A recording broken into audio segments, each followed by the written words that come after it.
Lando the Grando's back. Now let me stop. That is definitely not my name, and if that was my name, that'd be very disappointing. But what is up, y'all? I'm back. As you can see, your boy's rocking a headband. You know, I hope y'all like it. You know, I think it's pretty cool. You know, the hair's getting a little long, so I decided to, you know, get one. But you know, that's totally unrelated to this video. I don't know why I decided to bring it up. But yeah. Alright, so hope y'all are doing good. I'm doing pretty good. This corona like quarantine thing kind of sucks, because you know, I've just been in the house, you know, all day, just, you know, chilling mostly. I've watched a lot of The Office. I've played a lot of 2K. That's basically all I've done the last 2 weeks.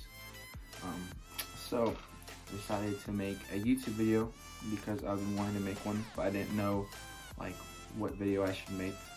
But I came up with an idea. And the idea that I had 2 ideas. So the next idea I may do for the next video. And yeah. Alright, so this video today is going to be, I've explained it in my football story video, but I didn't go like very in depth on it.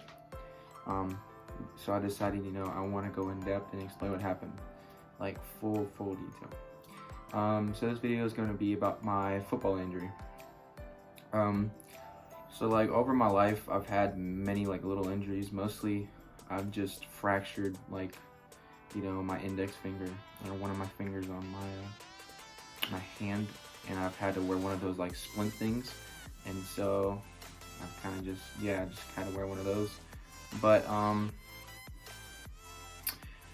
this injury was pretty significant because, like I mentioned in my football story video, it took me out for a good couple months, and I had to regain a lot of my strength back coming into my football season, or like weight training during the summer, my freshman year, during, you know, football for high school and stuff. So let's begin. So I believe it was a Monday. I remember what happened. So in where I live in South Carolina. So when I was in 8th grade, we had a really bad flood, and the town that I live, or the city that I live in, a lot of areas were very flooded. There was a lot of things that were we couldn't go to school for a little while. We had to, you know, stay home and stay safe and make sure, and like everything was good. I had to make sure everything was superb and good. And once we went back to school, I remember, I think it was a Monday. It was October of 2015. And I remember we were going back to school after the flood. You know, everyone was talking about what happened, what was everyone doing during the flood. And, you know, it was just pretty crazy how that flood happened. But anyways, I remember getting ready for football practice. I remember, you know, we went out to the field. We would run 2 warm-up laps. We would stretch. You know, we kind of get in like position groups kind of, and mostly do like hitting drills and stuff.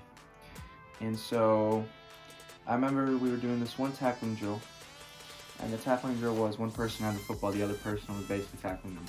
And it didn't matter what position you were still doing it, but they split you up based on like positions. So linemen were in one area, wide receivers and like DBs were in one area, and then running backs and linebackers were in another area. They're pretty self-explanatory.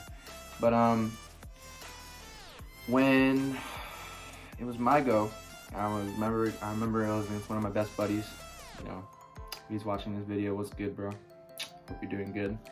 But I was going up against one of my good friends who I played with throughout high school, or I played with throughout high school. We've been teammates for like 4 years now. He's one of my good friends.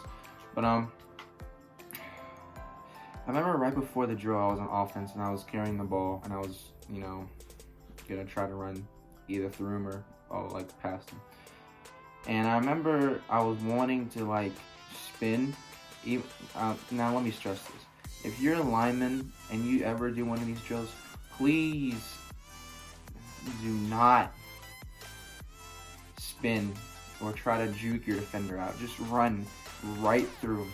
But because I wanted to show off and try to be like this all-star in 8th grade as a guard, an offensive guard, I was like, I'm gonna show my skills that pay the bills. Nope. That was a horrible idea. So, and also I remember right before the irony, I was thinking, I feel like I'm about to get hurt, doing this drill. Not because of the spin, just in general, I felt like I was gonna get hurt. And so I remember having the ball, he blew the whistle, I was running up. And I remember I saw my teammate, my good friend running up to me too. And I remember I tried to spin, try to hit a little spin. And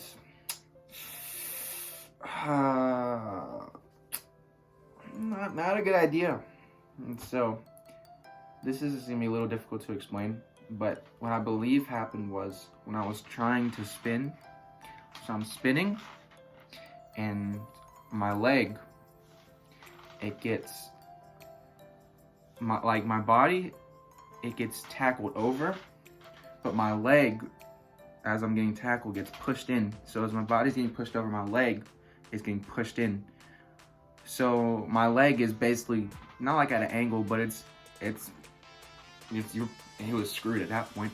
So when I got tackled and my leg was kind of getting folded in, kind of folded in. It wasn't at like, it wasn't, once I got tackled, it wasn't at an angle or anything like that. I was just in extreme pain. And so after the injury, or not after the injury, but after the tackle, I just remember being in extreme pain. And I was screaming like at the top of my lungs. And everyone's looking at me like, what happened with him? And I remember my coach was running to me, and I remember I took off my helmet and they're like, just calm down, just breathe. And I was like, one thing that happens to a lot of people who get injuries, like especially with the leg, like you want to stand up and walk it off, but you can't. And that's the thing that sucks. And so I had to stay on the ground in extreme agony and pain. And so basically what they did was I kind of had to get moved over to the side while I waited for my mom to come get me, because my brother had went to go call my mom inside the school.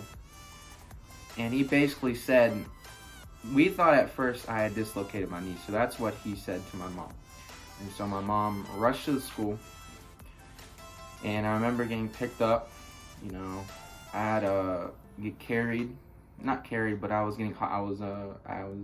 my hands were on, other people's like shoulders, and I was kind of just hopping to the car. And, every like stomp, it would hurt. Everything would hurt my leg, to be honest. Like every little movement an inch would hurt my leg.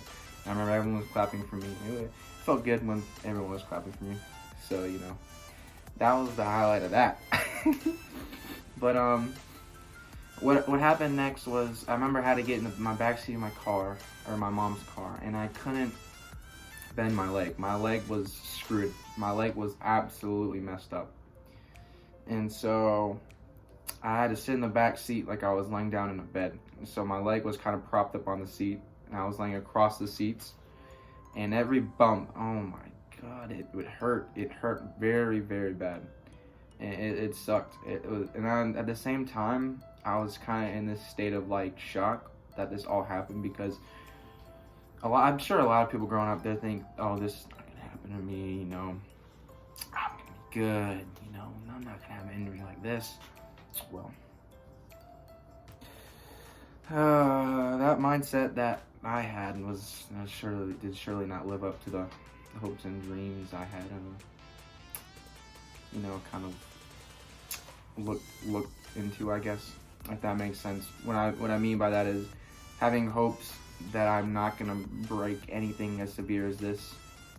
That didn't live up to that. So basically, that thought that I had that I would never break something to this extent, that was a you're gone moment, like the umpires when they eject the baseball, but I'll stop. I'm sorry. But I remember my mom asking me, do you want to go to a hospital or do you want to go to like a medical clinic? And I was thinking in my mind, let's just go to a medical clinic, because honestly, I don't want to, because a hospital, it was weird. The reason I said a medical clinic was because I just think that, I guess I didn't know how severe it was and how bad it actually was. So I was like, let's not go to a hospital. So we went to a medical clinic, and I remember we got there. And mind you, I had taken my pads off, but I did not, my football pants were still on. I believe my cleats were still on, I don't remember, but half of my practice gear was still on. My pads were there, thankfully, because if I would have been kind of like hard to like maneuver myself if I still had my shoulder pads on. But I had my football pants on, and I believe my cleats. I don't remember. It was one or the other. But I remember I had my football pants on. And I remember I got out of the car. I was put in a wheelchair. And I remember sitting in the wheelchair. And since I was still in a state of shock, I was shaking pretty like bad. And every time I would shake, it would just go right to my leg, and it would hurt very bad. I remember waiting there, and the pain was just kind of... Yeah, the pain was pretty bad. It was something I really I hope I never have to experience again, because it was not fun at all. But I remember they called me back. I think they took an X-ray, and I remember the doctor walked in and he said, "All right, basically, what happened with you is that you have a growth plate fracture in your ankle." And also, you basically screwed up most of your knee, which is what I explained in my last video. And I asked him, am I going to be able to play the rest of the season? He said no, and I was like, geez, that sucks. But it was something that, I should have figured, because I knew I had a feeling, like, not looking back at it now, knowing how severe that injury was, I knew for a fact that I wouldn't be able to play football for a solid couple months. And so that night, I think I was given a cast that night. Not a cast. I was put in a boot, and they gave me a leg brace. And that night I was walking on crutches, and that's what it was like for 4 weeks. It would suck doing multiple things sometimes. I remember sleeping, the first couple nights of sleeping sucked because I had to stay in one position the whole night. And oh my Lord, that is the worst feeling on this earth, bro. It sucked. I didn't sleep for like the first 2 days I didn't sleep. But after a while, I started learning ways to kind of like maneuver myself to kind of get in other positions as I sleep, and I was able to sleep. And so some problems I had with my leg was, if I let it sit for a certain position for too long, especially when I first got the injury, it would start to hurt. Like I said, I couldn't sleep in any position for the first couple months, not really couple months, but like the first couple weeks, I couldn't really sleep in a different position. I couldn't play football, and I was on crutches for 4 weeks. I remember everyone's reaction in school when they saw that I had crutches and a boot on. They were like, "What happened to you?" And I was like, "Damn, I don't know." But I told them it was a football related injury, and yeah, I remember the first game I went back to, I was on crutches, and I remember seeing everyone, they're all getting ready for this game, and I was sitting in the stands watching, so it was a little weird not playing, but I had to focus on myself, and it sucked because that was around the same time my birthday had just passed, and I had gotten tickets to go watch this team play in Miami, Florida. and I couldn't go to see it because the people who we got the tickets from wouldn't, for some reason, like, they couldn't give me access to, like, let me go to watch the game on a wheelchair. So I was like, well, this sucks. So what I had to do was I stayed home for 4 months, or not for 4 months, for 4 weeks I was on crutches. After that, I was, they took the leg brace off, the knee brace, and I was on the boot. And after a while, I started learning to walk on the boot more, and that it got better as time passed, and eventually I was on an ankle brace. And then go to March of the following year, so March of like 2016, and basically said I'm cleared to go. And so yeah, after that point, I was good to go, and I could go play football again, you know, do a lot of normal things I had wanted to do again. And so yeah, that's basically it. So I thank you guys for watching the video. If you haven't already, please subscribe, please like, please stay safe during this corona outbreak. It sucks that we're having to live through something like this, but you know, we'll all get through it, we'll all be good. But I hope you guys have a good day, and yeah, I should see you guys really soon. Peace.